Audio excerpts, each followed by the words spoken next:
Boa noite, queridos. Mais um culto de domingo. Que Deus abençoe a sua vida. Abra a palavra de Deus em Mateus capítulo 15, verso 19. Mateus capítulo 15, verso 19. Meu tema nessa noite é ídolos do coração. Lembrando para você dar o seu like, se inscrever no canal e participar. Nós estaremos retornando no dia 7 de julho, porém nesta terça-feira teremos culto de homens e mulheres, será uma terça-feira diferenciada, faremos este culto no YouTube, no virtual. Quinta-feira estaremos iniciando uma série de pregações sobre parábolas, eu vou iniciar falando no virtual também, e já depois na outra semana aí todos estarão no presencial. Eu creio que é isso.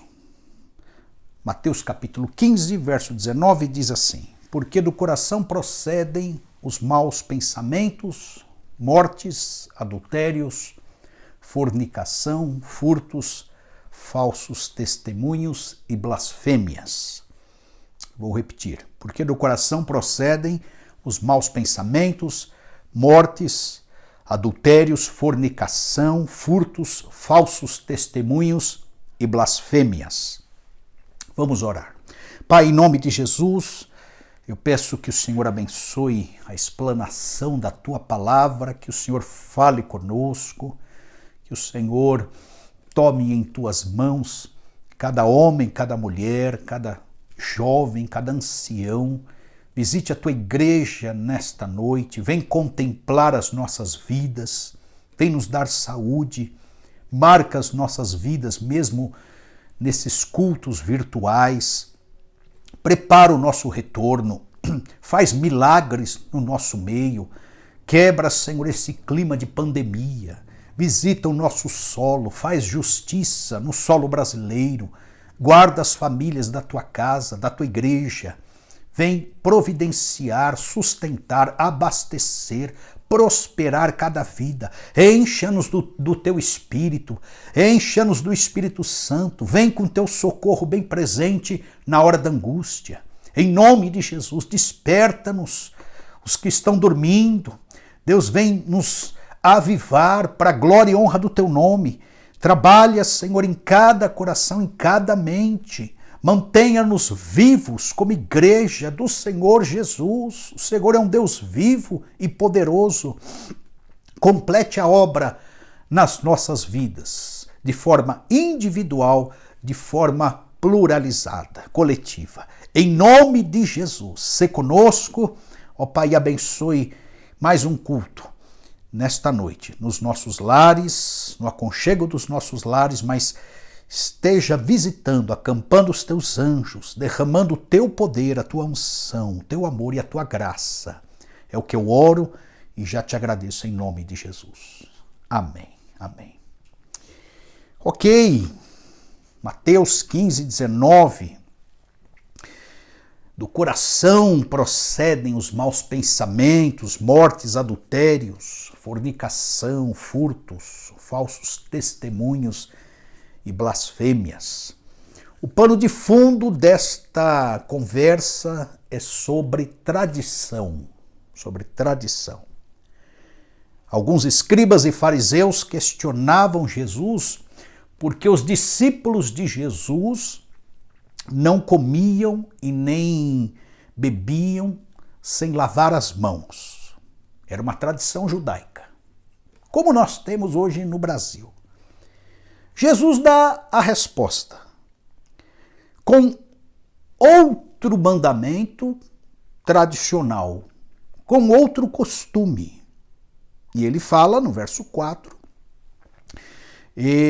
que haveria, naquele momento, uma tradição muito mais importante do que aquela de lavar as mãos antes de comer.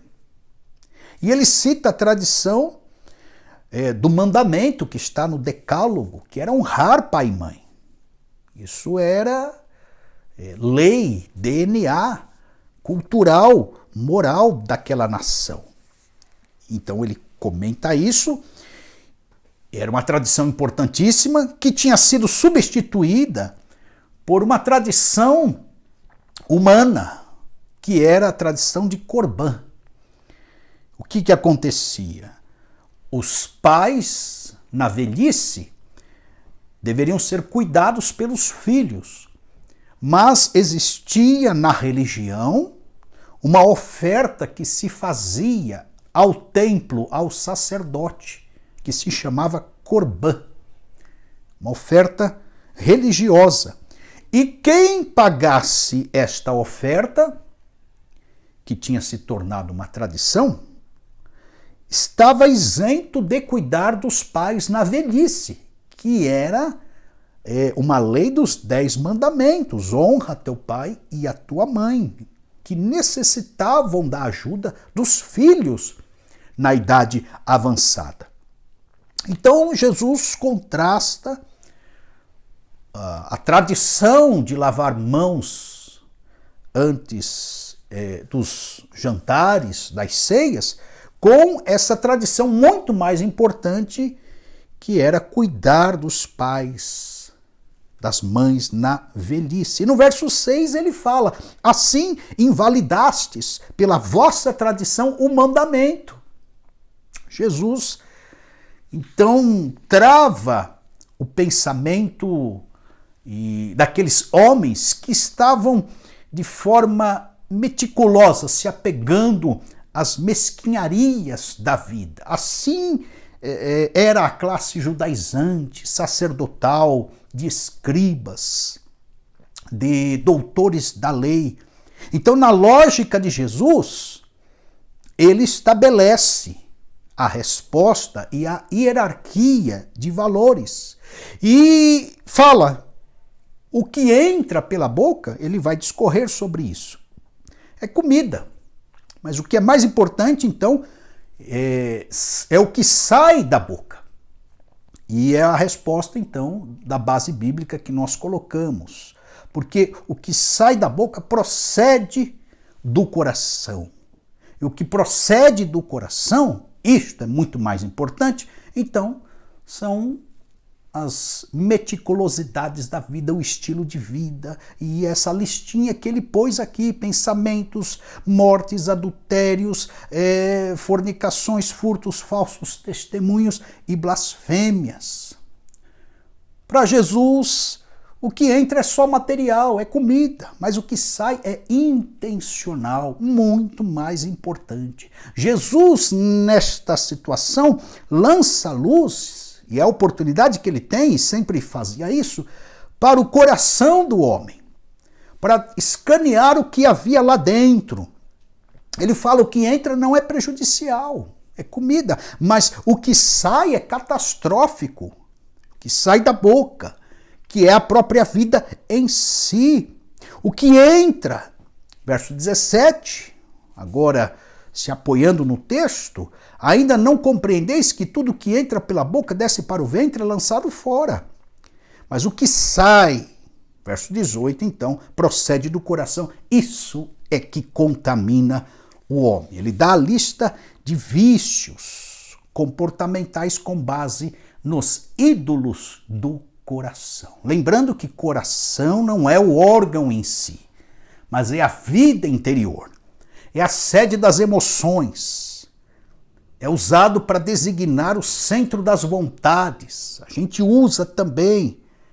É o órgão do juízo. É lá no coração, no interior, que se dá também experiências religiosas. Então o coração é essa mistura de pensamentos, passa por dentro de nós. Emoções, desejos. O coração é o que vai governar a vida. A vida é governada pelo que vai dentro. E nós vamos refletindo e desaguando e influenciando constantemente com as nossas palavras, escolhas e comportamentos. Coração, a vida em si. Provérbios 23, 26 fala: filho meu, dá-me o teu coração. É importante. é o nosso cerne. O nosso coração é disputado por Deus e pelo inimigo. E é no nosso coração o lugar em que nós mais fabricamos imagens, deuses, ídolos. Então vamos observar os ídolos que estão por detrás deste verso 19. Diz ele que o que procede do coração são maus pensamentos. Maus pensamentos, então, é a pessoa em si. Ela é o que pensa. Nós somos o que nós imaginamos ser. Nós somos, fazemos, falamos, nos comportamos a partir dessa gama imaterial, metafísica, que são os pensamentos. O ídolo aqui é o velho homem. Se é mau pensamento, é velha natureza. É a mente caída.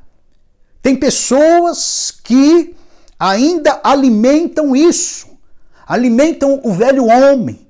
Não morreram para esta velha natureza. Não tiveram um encontro real com Jesus. Alimentam ainda esta mente caída. E, consequentemente, caem nos maus pensamentos. A palavra de Deus vai falar para desentronizar isso, o mau pensamento.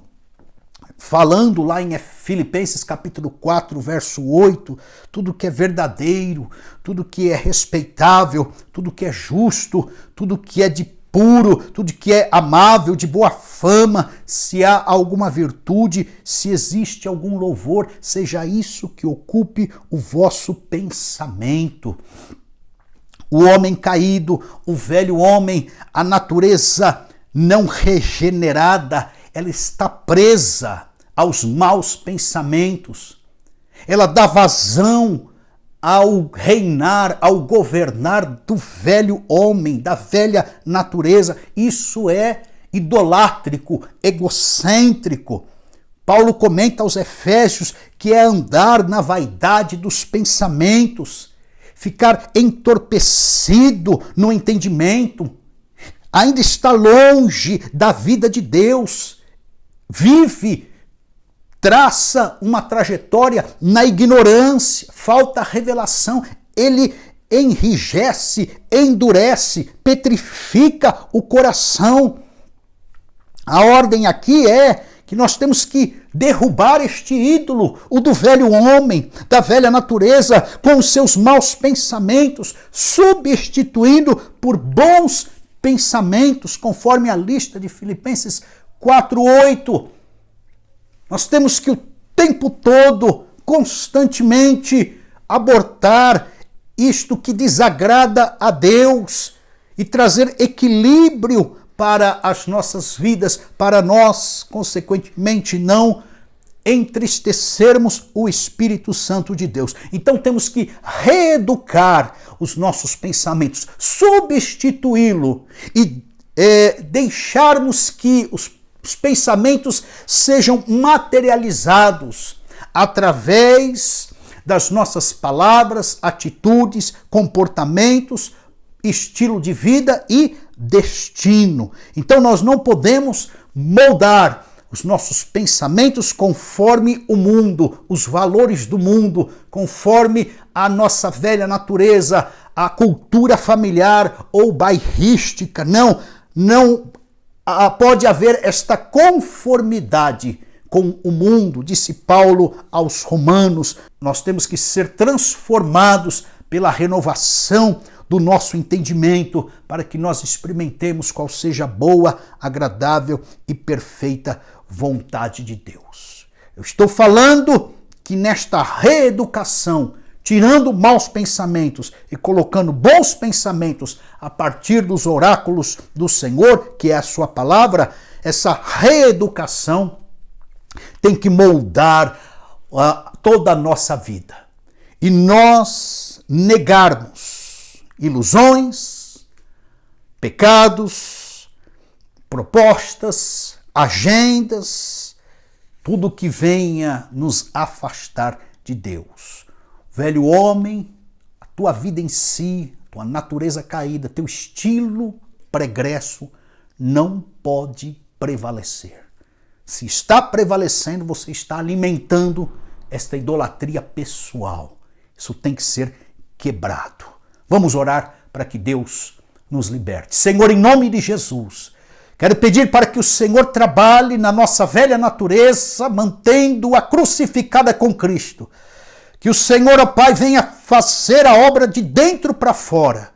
Que, ó Pai, essas categorias antigas, culturais, folclóricas, sejam destruídas, esmigalhadas, esmiuçadas pelo poder da Tua palavra.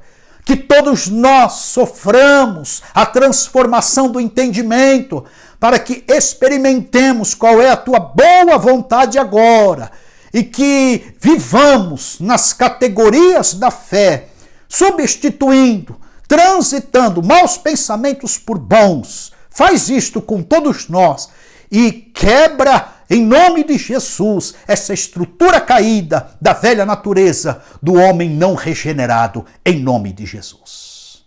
Amém. O segundo ídolo aqui é o egocentrismo. Porque o egocêntrico, ele mata as pessoas ao seu redor. Ele se torna possessivo, absoluto. Ele quer reconhecimento de tudo e todos. Ele anula os seus pares. Ele quer a honra. Ele quer o elogio. Ele quer o sucesso. E ele não quer passar vergonha em momento algum. E se ele for ameaçado para ser identificado como imperfeito e ameaçado a ponto de passar uma vergonha, ele prefere bancar o homicida, dar o jogo de corpo, anular, matar os seus pares, para não ser desmascarado na sua verdadeira identidade. Então, é a pessoa que, em si mesmada, egocêntrica, possessiva, ela vive só para si e não dá espaço para a vida do outro ao seu redor. Ela não deixa o outro viver. É a pessoa que só se ama e não ama Deus, não abre espaço para Deus. É a pessoa que quer a honra a qualquer custo. Então você falar para ela, considerar os outros superior a si mesmo, é a morte. E aí ela parte para essa ignorância, anulando os seus pares. Não há aqui a categoria humanista no sentido de ser uma pessoa humilde, de ser uma pessoa maleável, de ser uma pessoa quebrantada. Isto não existe. Porque ela não se anula, ela não se quebranta, ela não deixa de viver. Pelo contrário, ela quebra o outro, ela mata o outro, ela anula o outro. É o outro que não pode viver. Essas coisas surgem do coração. Gente assim é gente difícil de se relacionar. E não é difícil, gente assim, matar o outro. Anular, e eu estou falando essa morte até física, é do coração que vem e procede, é construído o berço do homicídio. Pessoas, então, buscam esta posição de vida, esse absolutismo, não vivem debaixo de ameaças, não convivem com pessoas que disputam, que querem revanches, não conseguem abrir espaço para aqueles que estão disputando a honra consigo mesmas. São pessoas muito carnais, necessitadas o tempo todo de satisfação, necessitadas o tempo todo em alimentar a carne, o ego, de deixar os instintos aflorarem. São desejos inadiáveis, ela quer agora. As vontades são indomáveis, ela não controla, ela não faz questão de controlar, de dominar, de subjugar, de dar um passinho para trás. Então ela quer o poder, ela quer tudo e ela quer ser inclusive Deus, porque é Deus que tem o controle da vida. Deus é que tem tudo e Deus é que tem todo o poder. Então são pessoas que se deixam cair em tentações demoníacas. Porque estamos falando de tentações, semelhante a que Satanás incluiu Jesus no deserto, em ter o imediato, em ter o reconhecimento, em ter tudo e em até ter um quê de divindade além de Deus. Então, tentações giram em torno desses desejos mais íntimos do coração do homem. Então, a pessoa busca a sua integração, centralidade, o seu prazer a qualquer custo, e para isso ela anula os que estão ao seu redor, desintegra as pessoas que estão ao seu redor. Ela descentraliza as pessoas que estão ao seu redor, afastando, reduzindo o universo relacional. Começa matando no coração e, se não pararem, elas matam de fato. O evangelho é o oposto disso. O evangelho fala: você tem que se anular, você tem que renunciar, você é que tem que morrer, você que tem que deixar a sua vida, abrir mão da sua vida, perder a sua vida. E quando você perde a sua vida, Mateus 16, 25, aí você ganha a verdadeira vida. Vamos orar para que não caiamos neste estilo de vida egocêntrico, possessivo, absoluto, homicida, de mortandade àqueles que estão ao nosso redor. Senhor, em nome de Jesus, nos dê forças, nos dê graça, nos liberte desta possessividade, desse desejo de controle a qualquer custo, desta sede por reconhecimento, deste egocentrismo, deste absolutismo em viver, desta ânsia pela vida a qualquer custo. Mantenha-nos crucificados com Cristo, para que Cristo viva em nós e não nós vivamos, sendo nós mesmos os nossos próprios deuses. Nos ajude, nos liberte nesta noite, para que haja espaço e vida para o outro conviver com a nossa vida. Em nome de Jesus, mate, Senhor, e venha queimar no nosso coração toda ação homicida, todo desejo de anulação ao outro, toda tendência de morte. Ah, Deus, que nós sejamos, sim, nós mesmos, crucificados com Cristo, mortificados com Cristo, para que a gente consiga conviver com os nossos pares. É o que eu oro em nome de Jesus. Arranque esse ídolo da possessividade, de um quê de divindade e egocentrismo dentro de nós, em nome de Jesus. Amém. Terceiro ídolo aqui é o hedonismo. Prazer. É o sexo. Diz adultérios e fornicação. Adultério, moikeia, usado para casados. Fornicação, porneia, usados para solteiro. Então, sem Deus, a vida sexual é afetada, distorcida, fragmentada. Ela se torna confusa. Observem os irmãos em Romanos 1:25. Mudaram a verdade de Deus em mentira. Verso 26, então, Deus abandonou as paixões. Como que dizendo, vocês querem ser os seus deuses? Então vamos verificar se vocês se bancam como deuses de vocês mesmos. Entregou as paixões.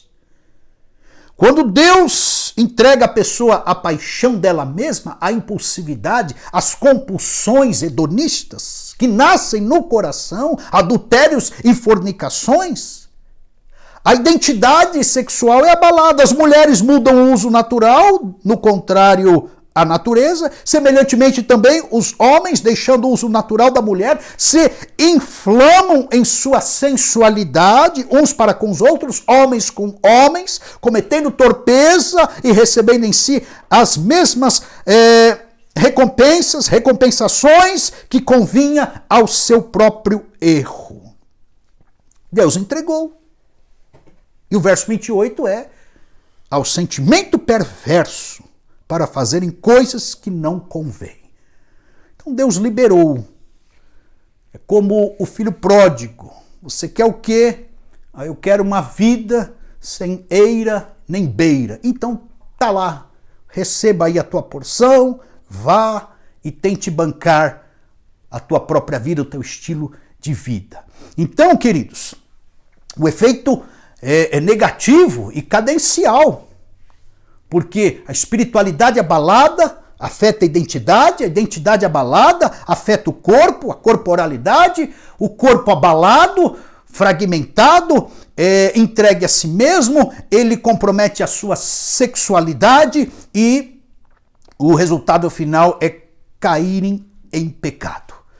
Então, hoje em dia, as pessoas vivem num estado inconsciente de pecados aceitáveis. Esse é o clima de Romanos capítulo 1 e esse é o clima de hoje. Por isso que a verdade de Deus, diz aqui, foi transformada em mentira. A filosofia de vida hoje é: sinta-se bem com você mesmo. Mas como o homem vai poder se sentir bem com ele mesmo se o interior de cada homem, vai falar Romanos capítulo 3, é resumido aqui nesse verso 19 que nós estamos fatiando. É a tolerância dos pecados intocáveis. As pessoas se blindam. As pessoas não querem ouvir as verdades de Deus. Elas não aceitam aquilo que Deus determina como correto, como certo, como tragável para o próprio Deus. Por isso o relativismo dos dias de hoje. Cada um faz a sua liberdade, cada um faz o seu estilo de vida, cada um vive ao seu bel prazer, cada um coloca a linha divisória dos limites para Deus e de pecado e de relacionamento com o outro, aonde bem entenderem. Cada um cria a sua cultura. As pessoas aceitam hoje o que é chamado de ética deontológica. Então, são padrões já pré-estabelecidos de certo e errado. Ou seja, não é a palavra de Deus que é sondada, investigada para saber o padrão. Não, o padrão vem de uma mente pervertida, caída, de uma mente que aceita muitos tipos de pecado, pecados intocáveis, desejos. Eles também estão galgando a vida numa ética teleológica, que é a definição e o resultado daquilo que eles estão experimentando. Qual é o fim das coisas? O fim é prazer, o fim é gostoso, o fim é um momento de delícia, o fim é de um pico de prazer. Então está autenticada. Não importa se Deus falou, se Deus não falou, ou como falou. Se no final das contas o resultado é bom, então está autenticado. E aí vai, vazões para os deleites, para os impulsos, para os prazeres dos homens. É também uma ética dita como situacional, quando o certo e errado está vinculado ao contexto social e cultural. Cada gueto, cada tribo, cada bairro, então, dita a sua própria cultura. Mas eu quero dizer que o evangelho não é refém do sistema social, cultural, folclórico, político. O evangelho não é refém de nenhum bairro. O evangelho é, vamos dizer assim, algo que vem do céu, um produto de Deus, revelado aos homens, totalmente relacional. É a obra máxima para o viés de escape deste homem caído. E graças a Deus que o evangelho está acima de todas as ciências, de todas as instituições, de todas as culturas, de todas as tribos, de todos os costumes. Graças a Deus ele não está refém de nada disso. Por isso nós batemos na tecla de que o nosso padrão de vida, a profissão da nossa fé está revelada na palavra de Deus. Que nos chamem de gente atrasada, que nos rotulem de gente ignorante, que sejamos perseguidos até pelo nosso jeito simples e moral de ser, não tem problema, mas fiquemos com a palavra de Deus, que é verdade. sem transformá-la em mentira. Paulo mesmo falou nesta carta aos Romanos: seja Deus verdadeiro e o homem mentiroso. Entenda aonde vai a centralidade da moral cristã. Ela vai no senhorio de Cristo. Observemos, se não, 2 Coríntios 5,15, queridos. Ele morreu por todos, para que os que vivem, eu e você, não vivam mais para si, mas para aquele que por eles morreu e ressuscitou. Está aí a decifração do Evangelho. Eu não vivo mais para mim. Não sou mais escravo do hedonismo. Esse ídolo no meu coração, ele deve ser desentronizado. Só há um trono no nosso coração. Ou eu sento, ou Deus senta. Ou Deus senta, ou Satanás senta. Ou Jesus senta, senhorio dele, ou o mundo vai sentar. Você escolhe a divindade. Mas se Deus sentar, se Jesus reinar, se o Espírito Santo habitar, ele vai nos colocar na linha. Ele irá nos ajudar a viver, tanto a viver quanto a morrer. Nos dará sabedoria, destreza, pavimentará o nosso futuro para a gente conviver com os iguais. Nos habilitará ao serviço de Deus, nos orientará no que tange a certo e errado, as consequências da vida, se são boas ou são más, aos prejuízos pessoais e de terceiros, e traçará o nosso destino eterno, céu ou inferno. Então quero propor algumas perguntas diante disso. Onde está Deus na tua vida? Que tipo de gente você se tornou nesses anos todos de igreja, de evangelho, de vida cristã? Aqueles que você ama, que estão ao seu redor, o que você tem feito com eles? Mais bem ou mais mal? Como que está se dando a construção da tua vida? Que destino você está traçando? Inclusive na área sexual, porque esse é o tópico: adultérios e fornicações.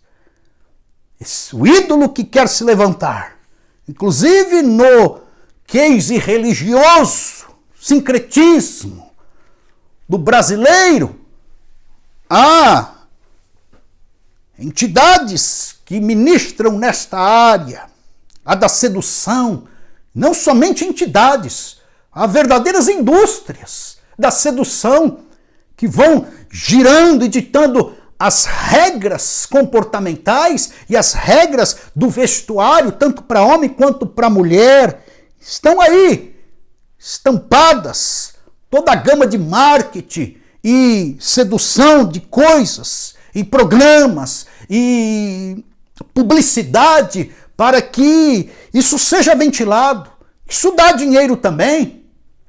A indústria da sensualidade, a indústria imoral. Então está aqui o patrocínio de uma relação sexual ilícita. Isso nasce dentro de nós e é transformado em confecção, em indústria, em publicidade, em filmes, em pornografias. Quer sexo seguro e abençoado? Case-se com a pessoa do sexo oposto e seja fiel a esta pessoa, sem fornicação e sem adultério. E se converta à palavra de Deus. Aí é sexo seguro. O que passar disso vem do maligno e tem nome: pecado sexual. Vamos orar para que Deus nos livre e nos liberte deste ídolo. E temos que orar por nós, casados, pelos solteiros, pelos jovens que estão passando esta fase, porque o povo brasileiro, na nossa cultura, há uma febre de alma nesta área. Somos considerados calientes na área moral e imoral, na área da idolatria sexual. Senhor, em nome de Jesus, quebra este ídolo dentro de nós, nos dê domínio próprio, livra, ó Pai, em nome de Jesus, as nossas vidas, Deus, as nossas famílias, de adultérios, de fornicações, de quedas nesta área sexual, nos liberte em nome de Jesus. Eu clamo, Senhor, pela tua graça, pela tua ajuda, pelo teu perdão. Sustente, Senhor, os casados, dê graça aos jovens.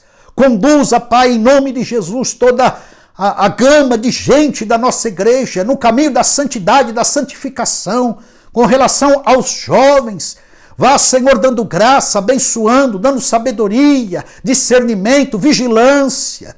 Que casamentos abençoados ocorram, Senhor, ó Pai, na nossa igreja, conforme a tua palavra, para que a tua bênção repouse e com ela não venha dores. É o que eu oro e te agradeço em nome de Jesus. Amém, amém. Quarto ídolo é a cobiça. Procede do coração. E Jesus detectou isso. Falou, olha, tem um Deus aí que quer obter coisas, furtos, com base na cobiça. O famoso olho gordo.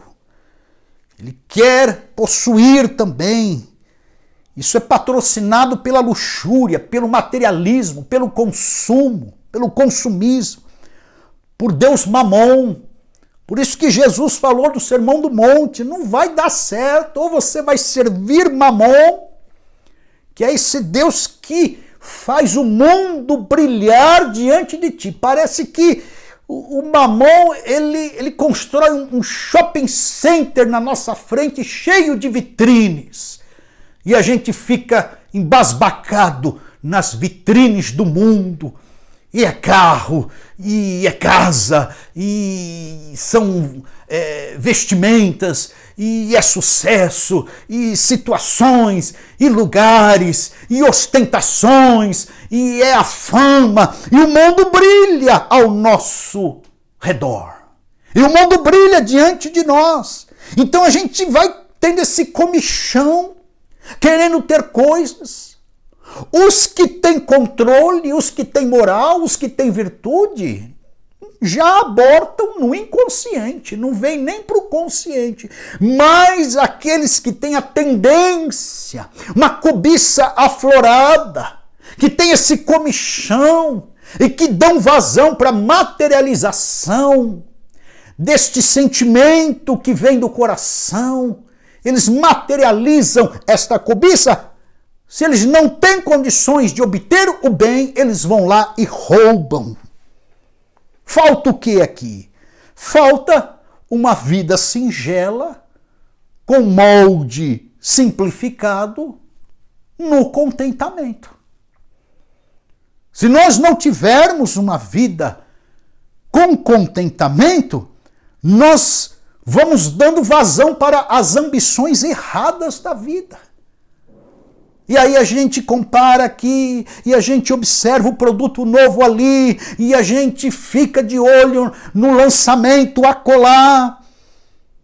Então este mandamento, este alerta, essa palavra revelada de Jesus, é no sentido de, olha, proteja-se contra as cobiças, as ambições erradas da vida.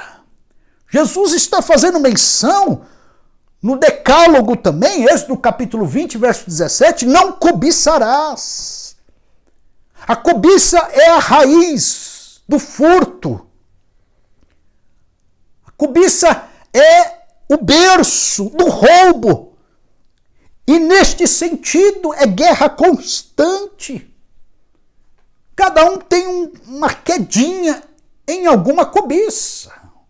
O que você cobiça, deseja, não é o que eu cobiço e desejo, mas a gente tem que lutar em algum grau e medida. Volto a dizer, uns já abortam lá atrás, no inconsciente, nem pensam muito. Outros têm que refrear os impulsos, lutar com a velha natureza, sair das vitrines da vida, nem entrar em certos shopping centers, porque senão vai e compra.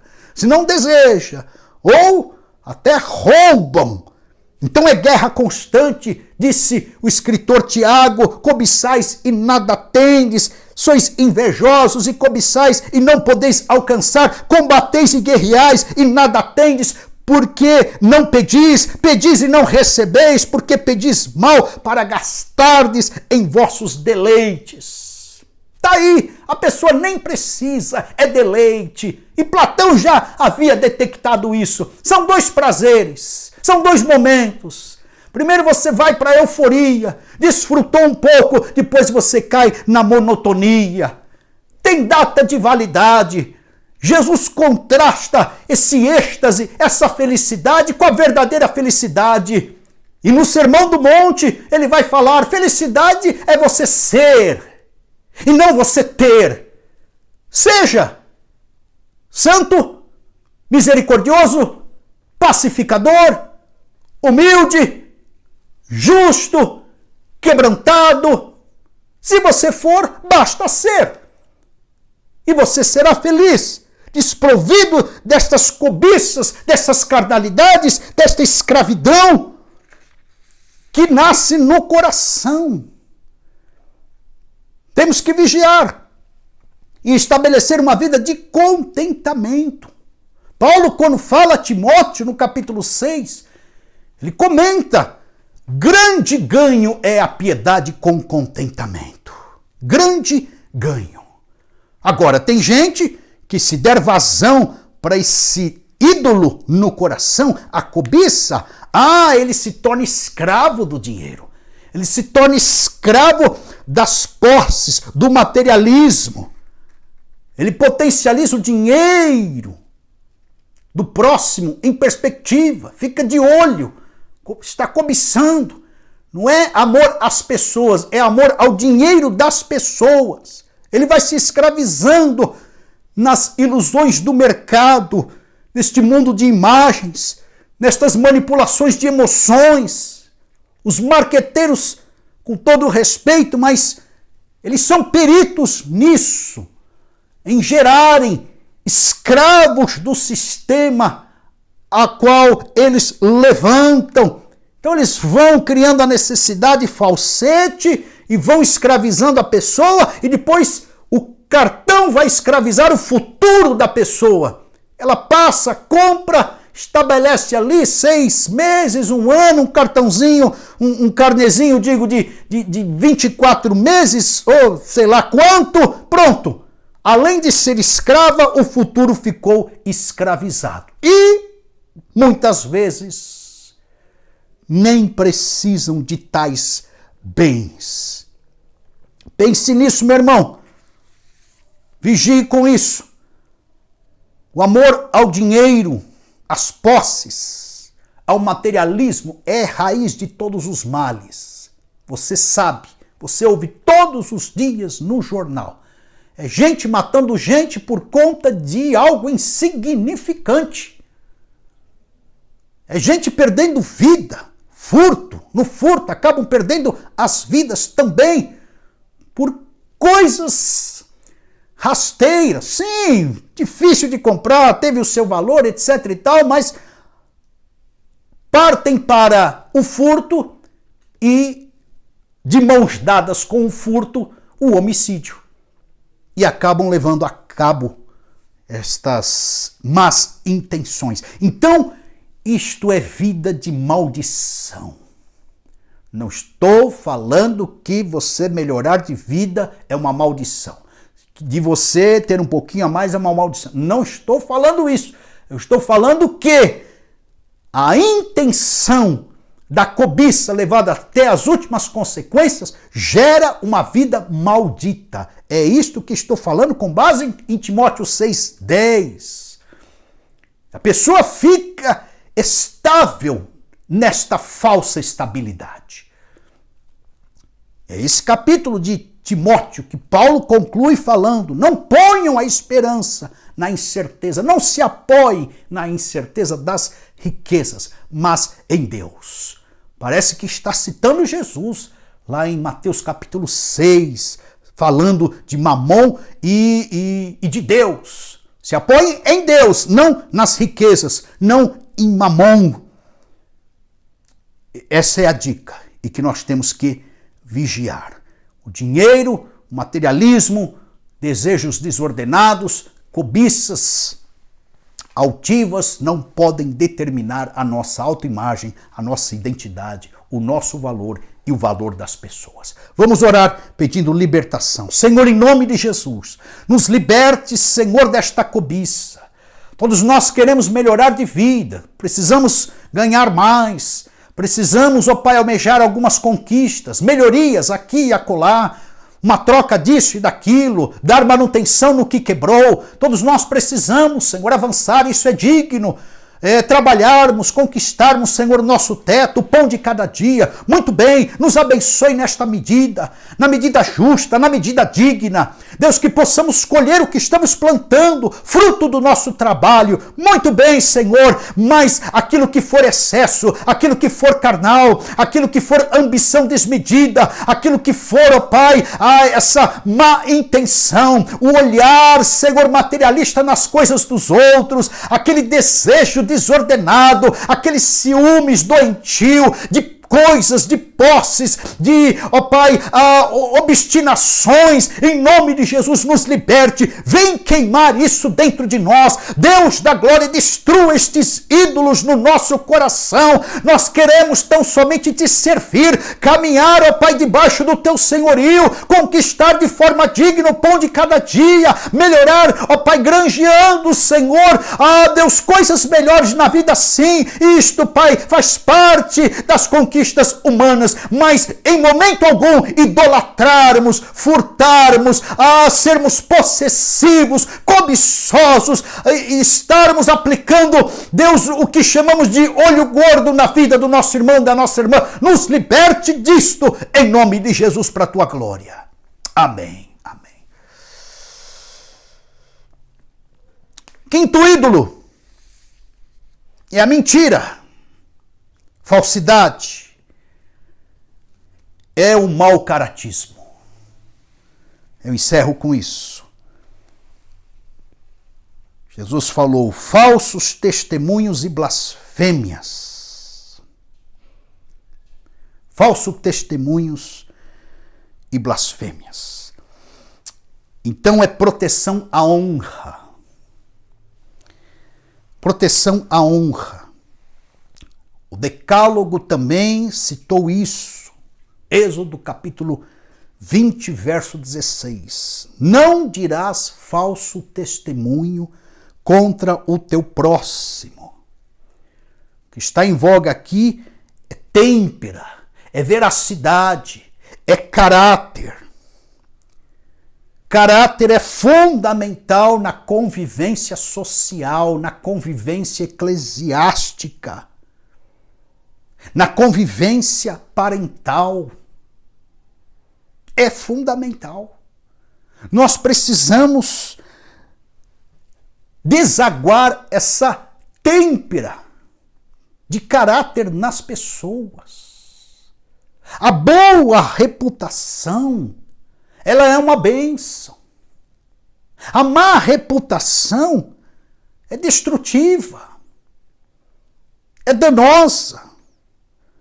Então, quando nós temos a boa reputação, consequentemente, há uma áurea de honra. Somos requisitados na naturalidade. Passamos a ser o fiel da balança em muitas conversas, relacionamentos. A Bíblia incentiva isso. Mais vale o bom nome do que muitas riquezas. Pessoa de caráter. Pessoa confiável, uma pessoa verídica. O ser estimado é melhor do que a prata e o ouro. Está acima. Isto não tem preço. Observe aí. Muitas são as facetas do pecado contra a honra do próximo. O que temos que combater como ídolo, conforme falei, essa falsidade, essa mentira, porque se esse ídolo tomar conta do nosso coração, é o que sai da boca, que prejudica o homem. Então, se sair falsidade, mentira, desrespeito, respostinha maligna, se sair engano, ambiguidades, maledicências, se sair ofensas, ódios, vá imaginando como é que fica o clima. Se dos nossos lábios sair crítica, falsidade, malícia, mexerico, murmuração. O tempo todo a palavra de Deus está alertando o cristão com relação à fala. Eu trago a cena aqui, Provérbios 6,16. Estas 6 coisas o Senhor odeia, e a 7ª a sua alma abomina. Olhos altivos, primeira, língua mentirosa, e aí vai. Mãos que derramam sangue inocente, coração que maquina pensamentos perversos. Deus abomina tudo isso. Pés que se apressam a correr para o mal, testemunha falsa que profere mentiras, e o que semeia contenda entre irmãos. A vacina aqui é: fale a verdade, tenha caráter, não semeie contendas, difamações, injúrias, falsidades, que sai da boca. Se a pessoa for um mau caráter, ela vai gerando esse conflito todo, essas mentiras todas. E Jesus, no Sermão do Monte, apontou para a autenticidade, para o bom caráter, para a veracidade. Seja, porém, a tua palavra sim, sim. O teu sim tem que ser sim. O teu não tem que ser não. Autenticidade. Se houver nebulosidade no teu caráter, se a tua personalidade estiver confusa, se você falar sim, mas agir com o não, significa que você é um mau caráter. Você fala um negócio e faz outro. Então, a fala não está de acordo com o que você vive. E as coisas não podem ser assim. E quando isto acontece, você fala um negócio e vive outro, Jesus falou: olha, tem demônio aí. Isso vem do maligno. Tem uma opressão em cima da pessoa. Falta a verdade. Falta a autenticidade. Ela não é legítima. Não dá para confiar. Imagine, cristão levar essa fama de que não dá para confiar nas palavras dele. É um desserviço à fé cristã. E o contexto aqui é que não precisamos mais de mecanismos, de costumes e chavões bairrísticos, podemos dizer assim. Porque as pessoas estavam: eu juro por Deus, eu juro que estou falando a verdade, confia em mim, eu juro pelo céu, eu juro pelo trono de Deus. Esse era o contexto cultural dos judeus. E Jesus falou: para. Vocês não têm controle do futuro sobre essas coisas que vocês estão jurando. Agora, com relação ao passado, o que vocês falaram, falem de acordo com o que de fato aconteceu, com o que é correto. Se o teu sim foi sim, que seja sim. Se foi não, que seja não. É isso que Jesus está falando. Por quê? Contrário a isso, a falsidade. Nossa palavra tem que ser uma só. Blasfêmias, depois ele fala falso testemunho, agora blasfêmia. Linguagem injuriosa, usada contra Deus e também contra homens. E aí, Provérbios tem uma gama de informações sobre a comunicação, tanto benéfica quanto prejudicial. Nós temos um critério a cumprir como cristãos, e não podemos que essa falsidade nos possua, seja ídolo no nosso coração. Esse mau caratismo ou hipocrisias ou resquícios de falsidades da velha natureza devem ser consumidos pelo poder de Deus, pelo poder que há na visitação de Deus no nosso coração.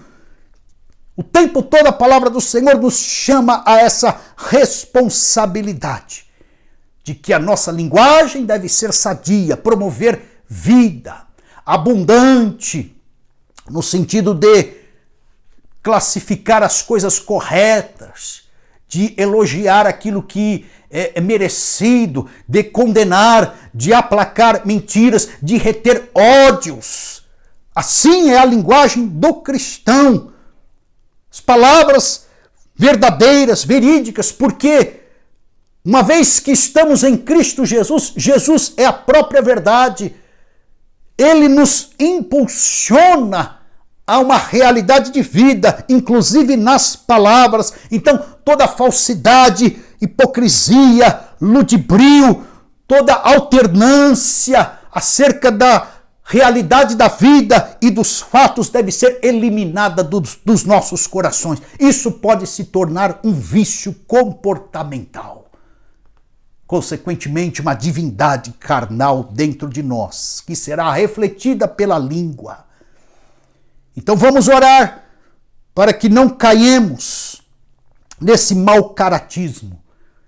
E quando formos chamados à cena e dermos uma palavra, nossa opinião ou narrativas de fatos, a gente fale uma vez só e seja determinado a sentença. Porque o sim será sim e o não será não. Caráter de Cristo nós temos e devemos granjeá-lo. Vamos orar para que tenhamos esta personalidade verídica, eficaz, realística, em nome de Jesus. Senhor, em nome de Jesus, abençoe, Senhor querido, as nossas vidas. Arranca, Senhor, toda blasfêmia, toda falsidade, todo mau testemunho, todo mau caratismo de todos nós. Que possamos andar, Senhor, no fio da navalha da verdade, mas não sair dela. Mesmo que seja estreito, e de fato é estreito este caminho, Deus nos dê essa têmpera, em nome de Jesus, e nos liberte, se há resquícios ainda, ó Pai, de mau caratismo do velho homem, da velha natureza. Nos liberte nesta noite, em nome de Jesus. Não queremos ser escravos, ó Pai, da desconfiança. Não queremos ficar reféns, Deus, do mau testemunho. Não queremos discursar algo, ó Pai, sabendo que aquilo não aconteceu. Não queremos maquiar, Senhor, verdades, meu Deus, porque isso gerará descrédito às nossas vidas, mas nos dê a integralidade, a integração no teu caráter, ó Pai, em nome de Jesus, o mergulhar na tua personalidade. O Senhor é a verdade, então que aflore, Senhor, em todos nós uma personalidade única, o caráter de Cristo em nós, para que sejamos referenciais e colunas de verdade por onde andarmos, por onde passarmos e com quem nos relacionarmos. É o que eu oro e te agradeço em nome de Jesus. Amém, amém. E é isso, queridos. Vigie aí para que estes ídolos não nasçam e não governem o teu coração. Cuidado com o velho homem, cuidado com o egocentrismo, cuidado com o hedonismo na área sexual, cuidado com o materialismo por conta das cobiças, cuidado com o mau caratismo.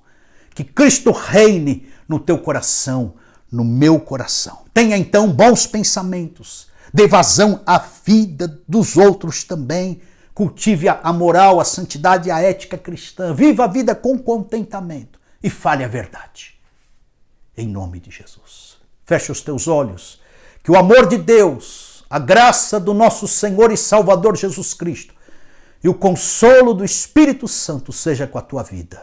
Em nome de Jesus. Tenha uma semana de vitórias.